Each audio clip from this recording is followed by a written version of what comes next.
Cozy winter cooking in our house looks like a lot of warm dishes, meat cooked low and slow on the stove or in the oven, and a lot of cooked vegetables with some hearty grains.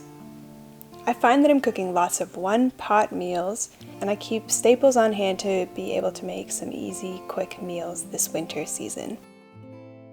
The staples I usually have on hand is cans of coconut cream, tomatoes that are cubed, black beans, or any other beans really, but we love black beans, and some pesto. I also have pasta, rice, barley, of course garlic and onions always, and then oils like avocado oil and coconut oil, which are our favorites.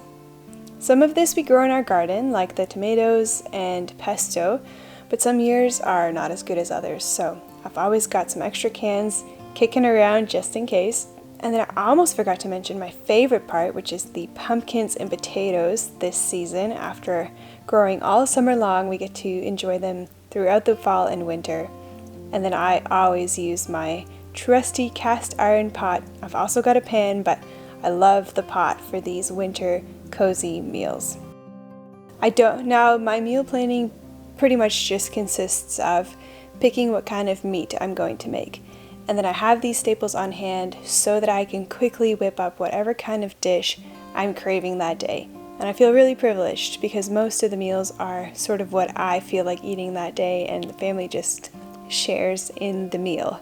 Now there's a really simple way to make winter cooking very easy, and it usually follows a regular pattern. And I'm going to list the steps out here, and you'll see that I'm going to be cooking this way in this video and for a lot of my winter cooking coming up for December and January. I've got a list of 10 steps that I usually follow through, which starts with searing the meat, chopping my onions and garlic, searing the onions and garlic, adding any seasonings, adding some liquid, which is usually broth, and then cooking all of that low and slow, searing my vegetables in a different pan usually, adding the vegetables to what's already been cooking, finishing the cooking, and then pairing that with some sort of starch. Let me show you how that plays out in the 2 meals that I'm cooking for the video this week. I'm going to be cooking a whole chicken and also making some Aussie pie mix with some ground beef I have thawed. Now I'm searing the chicken pieces in coconut oil, and I'm only doing a few pieces at a time so that the pieces can make as much contact with the bottom of the pot as possible. So don't overcrowd your pot. Do it in sections.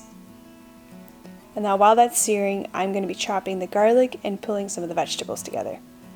I'm using up some very dated celery that was hidden in my crisper drawer and some cilantro stems for really good flavoring. I've said it on here a few times that I've mostly been buying whole chickens. That's because I'm finding that it's just cheaper than buying the pieces of chicken, and so I'll just buy a whole chicken and then cut it up myself.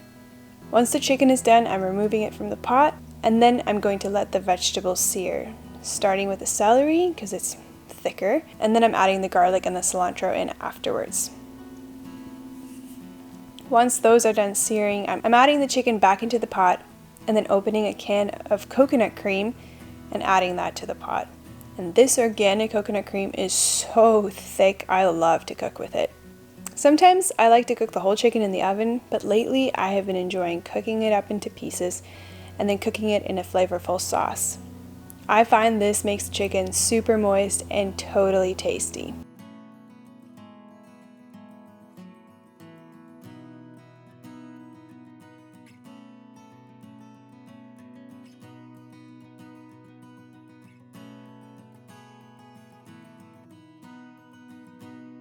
Now I'll just cover this pot and let it cook in the oven for 2 hours. While that's cooking, I'm going to cube one of our homegrown pumpkins. I'm going to peel the rind first since this one is a little bit textured and probably won't taste that good to eat. But if you have a pumpkin that has a smooth skin layer, and seems rather thin, it'll be totally fine to eat. Also taking out all the seeds and then chopping it into bite sizes. Now when the chicken is about a half an hour from being finished, I'm adding in the pumpkin so that can cook for the last half an hour. And then roughly 10 minutes before it's all over, I'm going to be adding broccoli as well, because I've been trying to make sure that I'm adding some greenery to our food every day. And this is a totally delicious chicken dish.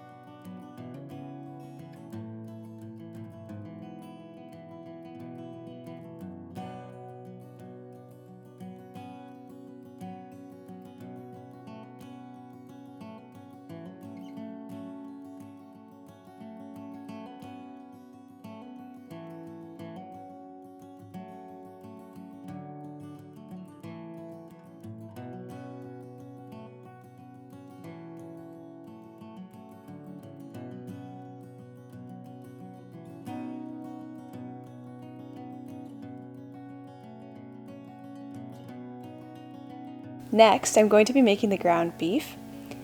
I get bored with ground beef so quickly. I'll make a few elaborate dishes, and then I get sick of them, and we're all sick of them because we've been eating them way too much, and then I wonder what to make with ground beef for a long time and sort of avoid it. But this Aussie style ground beef mix is so delicious that we have been eating it all fall, and we're still eating it here into the winter season and loving it. Everybody loves it, so I'm gonna keep making it.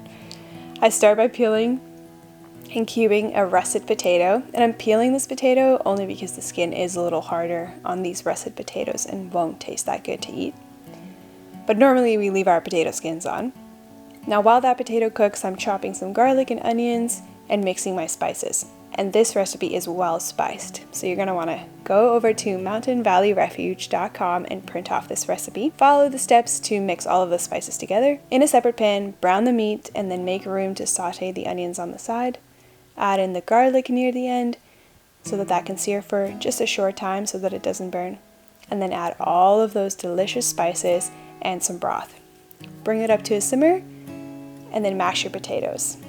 Add in the mashed potatoes, stir everything together, and boom, it's done. So quick, so good. I just love this for our family, which we have been coming back to again and again and again. I also like to steam a carrot and chop it into small bite sizes and mix it in with this ground beef just to add some vegetables. And tonight I'm going to make some cabbage on the side so that I can wrap that in with our wraps before baking them in the oven. And there you have it. 2 quick meals following my winter cooking style. Check back this Friday because we have some exciting news. Our lives have changed completely, and I can't wait to share with you all what happened, what's going to happen, and include you in this cool journey that we are on. And until the next video, cheers!